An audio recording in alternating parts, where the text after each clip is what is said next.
우리 앞에 잘 계신 분들과 한번 인사하겠습니다. 하나님의 사랑으로 사랑합니다. 네. 벌써 또 한 주가 지났습니다. 시간이 얼마나 이렇게 빨리 지나가는지 잘 모르겠습니다. 돌아보니까 벌써 1년의 반이 이렇게 지나가고 있고 또 이제 여름이 성큼 다가와 있습니다. 뜨거운 때학 끝에 우리 성도님들 이렇게 열심히 일하실 텐데 건강 유의하시기를 바랍니다. 제가 몇 번 말씀드렸는데 우리 조카가 알 수 없는 바이러스 때문에 죽음 직전까지 갔다가 그래도 하나님의 은혜 가운데 하나님께서 생명을 이렇게 좀 연장시켜 주셨습니다. 그러나 고열과 경직으로 한 몇 달을 이렇게 중환자실에 있다 보니까 그 아이가 이제 몸이 좀 불편합니다. 말도 조금 어눌해졌고 이런 사촌 동생이죠. 저희 아이들에게는 사촌 동생이고 또 언니입니다. 그런데 이 사촌 동생과 언니가 우리 아이들에게 있다는 이 사실만으로 우리 아이가 다른 친구들을 대하는 태도가 조금씩은 다릅니다.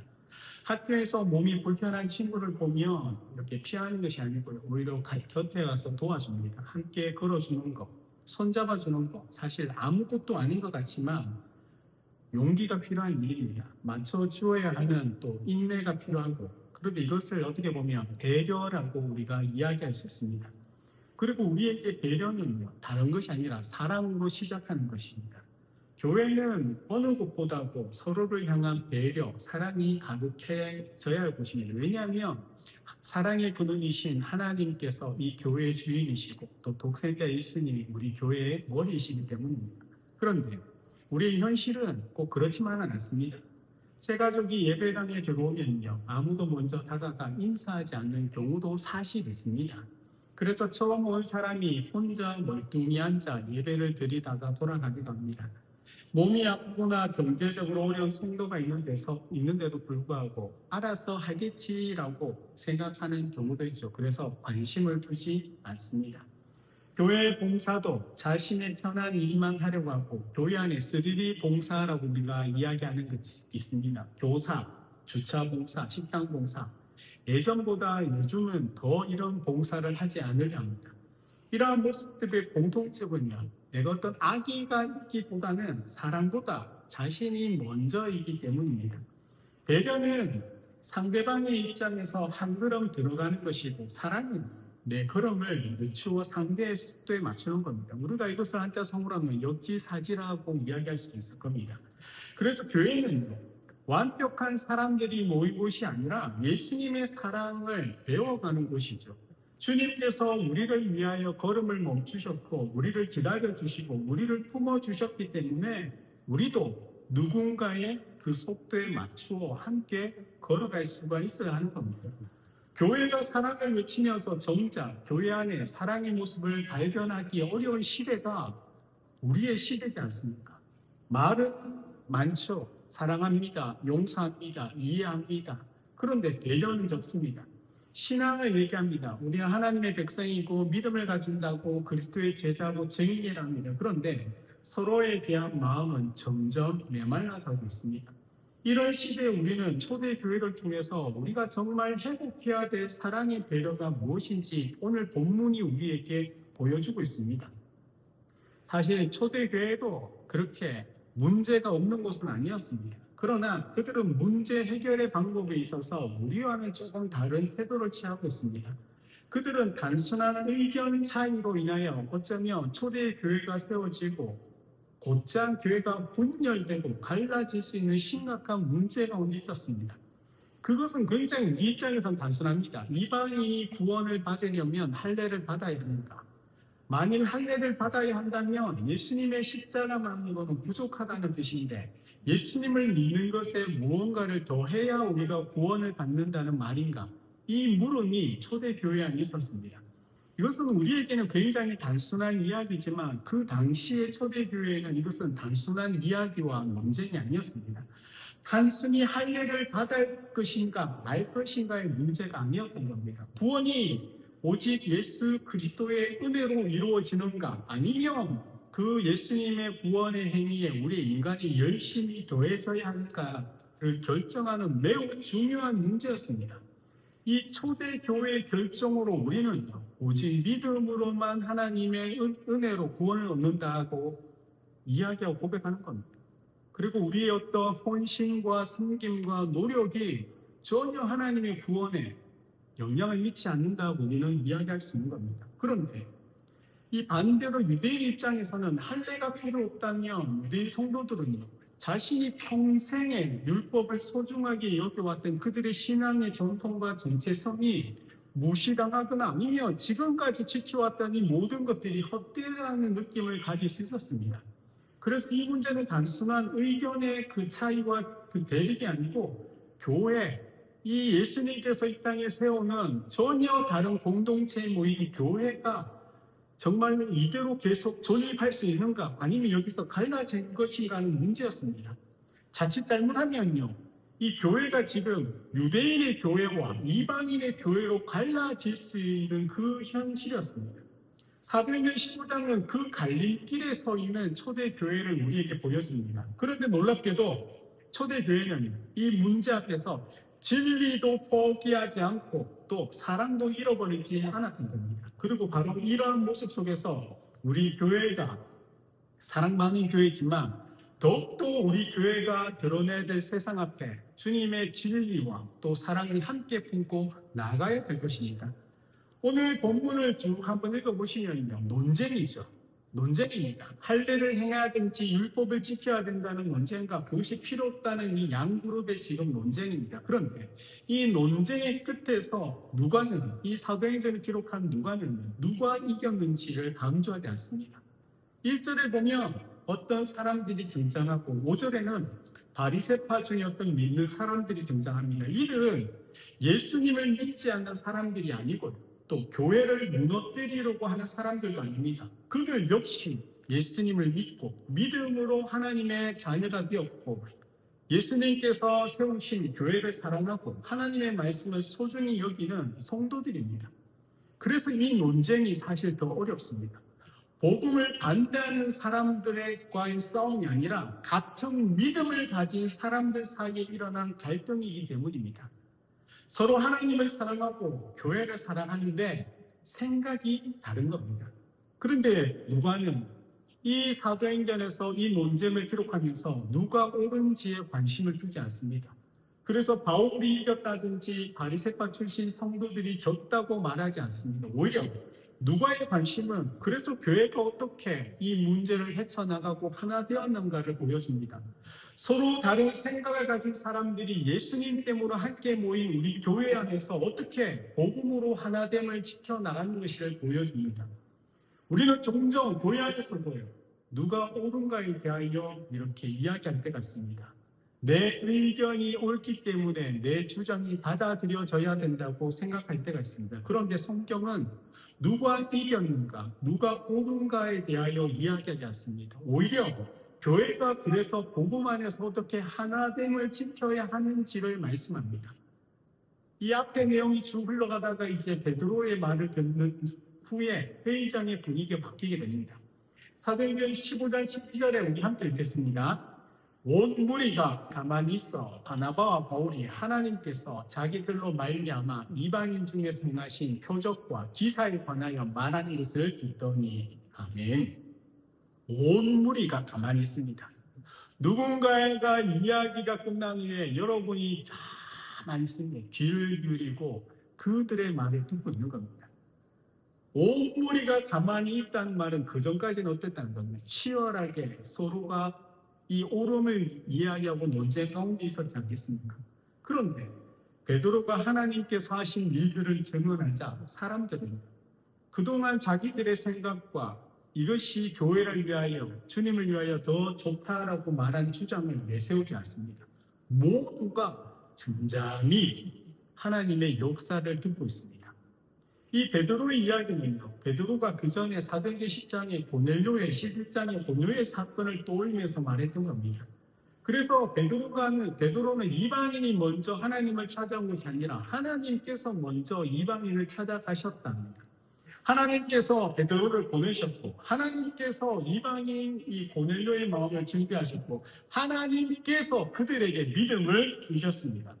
더 놀라운 것은요, 하나님께서 할례보다 먼저 성령을 그들에게 주셨다는 사실입니다. 이방인이 말씀인 율법을 지킨 후에 성령을 받은 것이 아니라 하나님께서 이미 그들을 자신의 백성으로 인정하셨고 그 증거로 성령을 부어주셨던 겁니다. 그래서 성령은 하나님의 인치심입니다. 하나님께서 이 백성도 이제 나의 백성이라고 인정하는 표징이 바로 성령의 인치심입니다. 그렇게 하나님께서 유대인과 이방인을 차별하지 않으셨습니다. 유대인도 믿음으로 구원받고 이방인도 믿음으로 구원받습니다. 베드로는 유대인도 은혜가 필요하고 이방인도 은혜로 구원받는 사실을 선언했습니다. 자신이 경험했던 경험을 가지고. 그리고 나서 조상들의 이야기를 하면서 우리 조상들도 사실 율법을 완전히 지키지 못했답니다. 모두가 그렇게 죄인이며 모두가 십자가의 은혜가 필요한 사람들이라 합니다. 그런데 왜 이방인들에게 그것을 구원의 조건으로 우리 조상들도 지키지 못한 것을 그들에게 지우려 하느냐라고 말합니다. 하나님께서 이방인을 이렇게 받았는데 우리가 무엇이라고 그들을 거절할 수 있느냐고 합니다.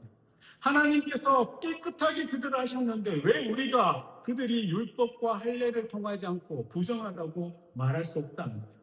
하나님께서 구원하셨는데 사람이 우리가 그 구원에 어떠한 조건을 붙여서는 안 된답니다. 그래서 결국 교회의 기준은 무엇입니까? 우리의 생각이나 우리 교회가 오랫동안 지켜왔던 전통이 아니고요. 바로 하나님의 은혜인 겁니다. 그래서 11절에는 이렇게 이야기합니다. 우리 함께 읽겠습니다. 그러나 우리는 그들이 우리와 동일하게 주 예수의 은혜로 구원받는 줄을 믿노라 하니라. 아멘. 온 무리가 가만히 있었던 이유가 바로 이것입니다. 이 앞에 베드로가 자신의 이야기를 통하여 하나님께서 어떻게 먼저 일하셨는지, 어떻게 성령께서 이방인에게 임하셨는지를 이야기합니다. 우리는 그들이 우리와 동일하게 주 예수의 은혜로 구원받는 줄을 믿노라. 이 이야기가 끝난 후에 온 무리가 잠잠했던 겁니다. 논쟁이 끝난 겁니다.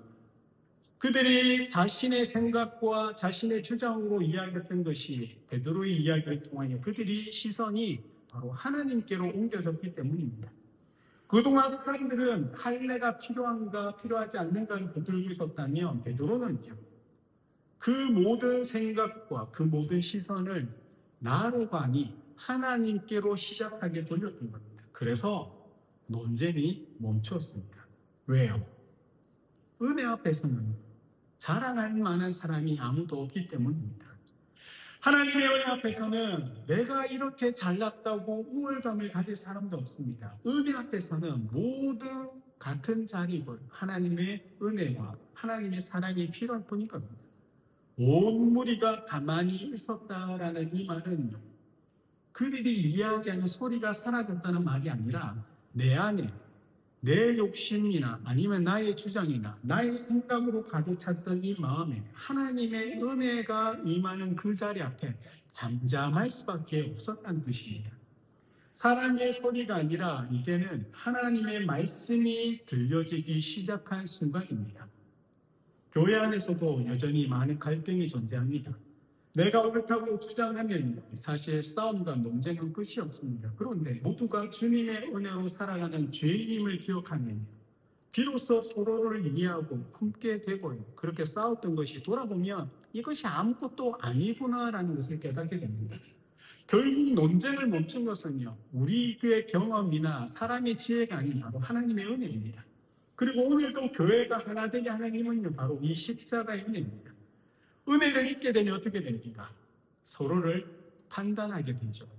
은혜를 기억하면 어떻게 됩니까? 저들을 이해하고 품게 됩니다. 그래서 초대 교회의 논쟁의 자리에서 다시 그들은요, 은혜의 자리로 돌아왔고 그곳에서 하나됨의 길을 발견할 수 있게 되었던 겁니다. 이 베드로의 이야기 끝에 온 무리가 잠잠한 이 순간에 바울과 바나바가 이야기합니다. 그들 또한 자신의 생각을 주장하지 않습니다. 우리가 보기에 내가 전도 여행을 다녔는데 이렇기 때문에 그래서 내 생각으로 우리의 생각은 이렇다라고 말하지 않습니다.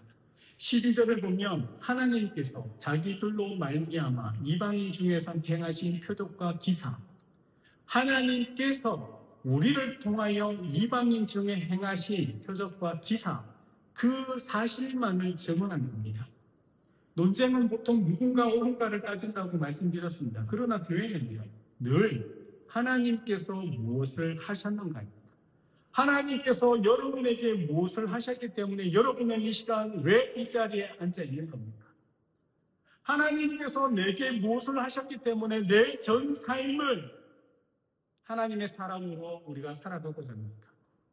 사람의 소리가 커질 때는 갈등과 나눔이 이루어지며 자기 주장과 자기 경험을 내세우고 자기 입장을 지키려고 하지만 하나님의 그 일하심과 하나님이 중심이 되면 공동체는요, 하나님 목소리밖에 낼 수밖에 없습니다.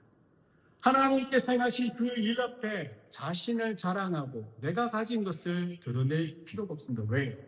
모든 것이 하나님 것이고 모든 것이 하나님으로부터 시작된 일이기 때문입니다. 사랑의 배려는 바로 이 지점에서 시작됩니다.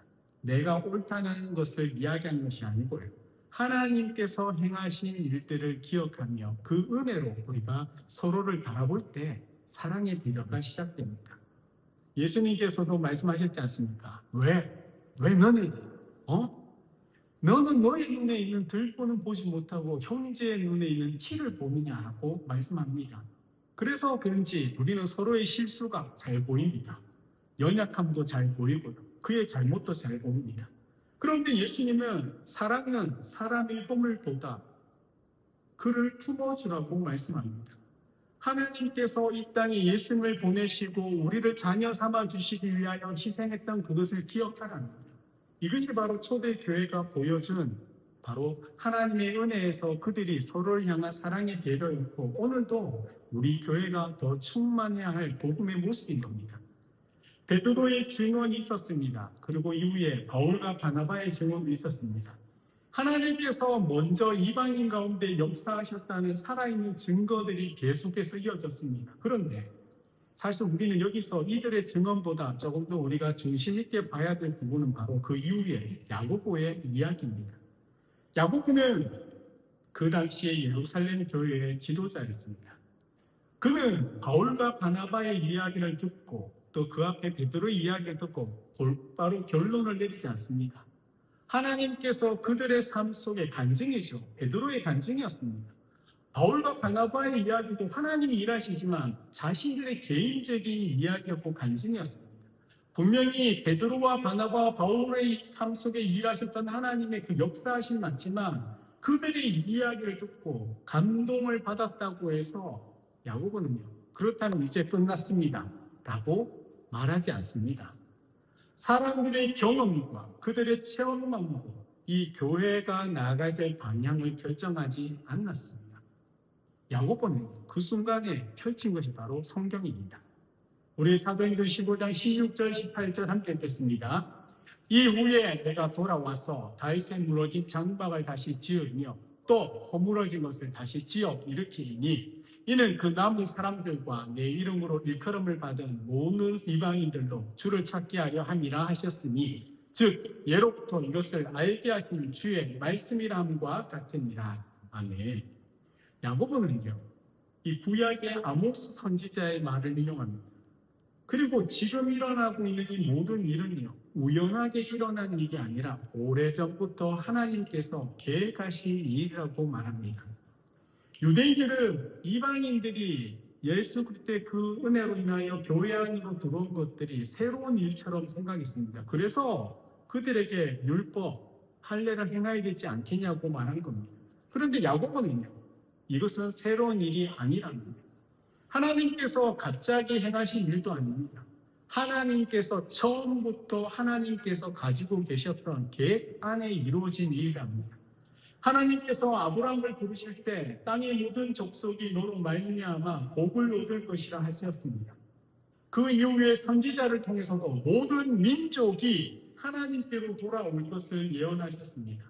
예수님께서도 우리에게 모든 민족을 제자 삼으라고 명령하셨습니다. 그러므로 지금 이방인들이 하나님께 나오는 것은 예상 밖의 우연의 일이 아니라 하나님의 구원의 계획이 성취되는 과정이라고 이야기합니다. 야고보는요, 이것을 통하여 교회가 무엇을 바라보아야 하는지를 분명히 우리에게 가르칩니다. 교회는요, 지도자들의 말이나 교회의 오래된 전통이나 역사가 기준이 아니고요, 오직 하나님의 말씀이 기준이라는 것을 우리에게 분명히 이야기합니다. 언제나 우리는요, 하나님의 말씀에서 하나님의 뜻과 우리의 삶의 방향과 우리가 행할 것들을 찾아내야 하는 겁니다. 우리는 종종요, 하나님께서 행하시는 새로운 일들을 보면 낯설합니다. 내가 익숙하지 않고 내가 잘 알지 못하기 때문에 그것은 우리는 해서는 안 된다.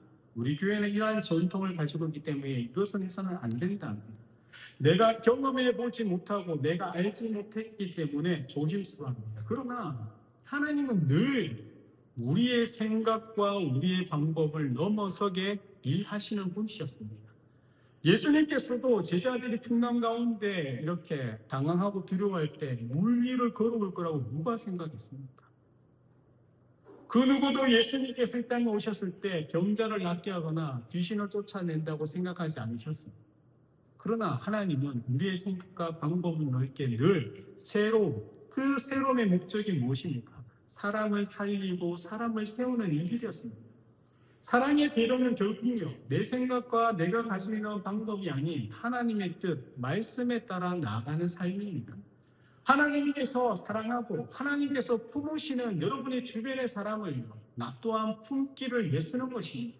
하나님께서 부르셨던 우리 사랑하는 성도가 어떤 모습과 어떤 삶일지라도 그것과 상관없이 하나님의 자녀이기 때문에 우리 또한 그들을 품으려고 하는 겁니다. 이것이 바로 사랑의 배려입니다. 초대교회는요, 사랑의 주장과 그들의 리더십과 그들의 경험에 머물지 않았습니다. 결국 그들은요, 말씀 앞에 섰고 말씀이 이야기하는 것에 순종했을 뿐입니다. 말씀 속에서 하나님께서 처음부터 모든 민족을 향한 구원의 문을 열어두셨다는 것을 발견합니다. 이 말씀 안에서 그들이 발견한 것이 바로 교회가 하나 되게 되었고 그 은혜가 지금 2000년이 지난 오늘도 우리에게 세상을 향하여 정말 믿음으로만 하나님의 자녀가 되고 믿음으로만 구원을 얻는다고 우리가 전할 뿐인 겁니다. 야고보는 여기에서 이야기를 끝내지 않습니다. 이방인도 믿음으로 구원받는다는 사실을 성령을 통하여 또 교회의 리더들을 통해 확인했습니다. 할례는 구원의 조건이 아니라는 것도 분명하게 했습니다. 그러나 한 가지 문제가 또 남아있는 겁니다. 구원의 문제는 해결됐는데 공동체의 문제는 아직 해결되지 않았습니다. 왜요? 이 이방인과 유대인들이 한 교회 안에서 함께 예배를 드리고 함께 식사하고 함께 교제해야 하기 때문입니다. 그렇다면 이방인 그리스도인들이 어떻게 살아야 하겠습니까? 이 율법이 구원과는 상관없지만 유대인 그리스도인들은요, 이 율법을 통하여 하나님 앞에 그리스도인답게 살아가는 삶의 지침을 그들은 가지고 있었거든요. 할례를 받지 않아도 된다면, 그렇다면 이방인 그리스도인은 정말 아무렇게나 살아도 되는 것입니까? 내가 은혜로 구원받았는데 이제는 무엇을 하든 상관없습니까? 야고보는요, 그렇지 않다고 분명히 말씀합니다. 왜냐하면 구원은 은혜로 받았지만 공동체는 사랑으로 세워야 하는데 이 공동체가 사랑으로 세워지는 방법이 바로 어떻게 합니까? 서로가 배려하는 것입니다. 우리 19절, 20절 함께 읽겠습니다. 그러므로 내 의견에는 이방인 중에서 하나님께로 돌아오는 자들을 괴롭게 하지 말고 다만 우상의 더러운 것과 음행과 목매어 죽인 것과 피를 멀리하라고 편지하는 것이 옳으니. 아멘. 이것은 구원의 조건이 아닙니다. 할례를 대신하는 새로운 율법도 아닙니다. 하나님께서 그들을 받아주시기 위하여 요구하신 조건도 아닙니다. 하나님께서는 이미 그들을 하나님의 백성, 자녀로 은혜로 받아주셨습니다. 그들은 믿음으로 하나님의 백성이 되었습니다. 그런데 왜 야고보가 이렇게 본면합니까? 은혜로 하나 된 공동체이지만 서로가 다른 삶의 환경에서 살아왔던 그들이 함께 있을 때 부딪히는 그 지점을 야고보가 영리했기 때문입니다. 우상의 제물과 피의 문제는 유대인 형제들을 배려하는 것입니다. 그렇지 않습니까? 유대인들에게서 우상은 굉장히 중요한 문제였거든요. 하나님 외에 다른 신을 섬기지 말라는 이 율법의 계명. 그런데 이방인들은 모든 신들을 그들은 섬겼던 자들입니다. 그리고 믿음으로 내가 구원을 받았지만 그렇다고 해서 그들의 삶이 여전히 모든 것을 끊고 정말로 예수님만 믿고 살아가지는 못하지 않습니까? 왜요? 그들에게는 믿음으로 구원받고 예수님은 알지만 구원받은 이후의 삶이 유대인처럼 하나님의 백성으로 살아가는 지침처럼 말씀 율법이 주어지지 않았기 때문입니다. 그래서 큰 맥락에서 우상의 제물과 피의 문제는 정말 그들이 삶의 현실화에 생각했던 것들을 하지 말라고 합니다. 이것이 우리나라의 복음을 들고 돌아왔던 선교사님이 한국 교회에 가장 크게 행했던 성도들에게 규제된 게 무엇입니까? 담배와 술의 문제였던 겁니다. 왜요? 이 조선에는 모든 사람들이 담배와 술은 삶의 일상이었기 때문에. 그런데 예수를 믿고 세상과 구별되기 위하여 구별된 삶의 모습을 이야기하고자 하니까 구별될 만한 것이 없지 않습니다. 우리도 예수님께 기도하고 빌지만 우리 조상들도 정한서 떠다놓고 잘 빌거든요. 우리도 교회에 모이지만 우리 조상들도 불교나 자기들이 믿고자 하는 곳에 찾아가서 그렇게 하지 않습니다. 그래서 했던 것이 예수 믿는 성도는 담배와 술을 하지 않는다. 구원과는 상관없지만 구별된 거룩한 삶을 위해서였던 겁니다. 음행의 문제는 하나님의 백성의 거룩함을 지키기 위해였던 것과 동일합니다. 자신의 자유와 내가 살고자 하는 그 방법보다 공동체를 먼저 생각하게 하는 것. 이것이 바로 복음의 방식입니다. 은혜는요, 우리를 모든 것으로 자유케 합니다. 그러나 은혜는요, 자유에서 멈추지 않습니다. 은혜는 그 자유를 사랑으로 사용하게 합니다. 나는 이것을 할 수 있고 이것을 하고 싶다가 아니고요. 이것이 공동체의 교회와 형제 자매를 세우는 것인가를 먼저 생각하게 합니다.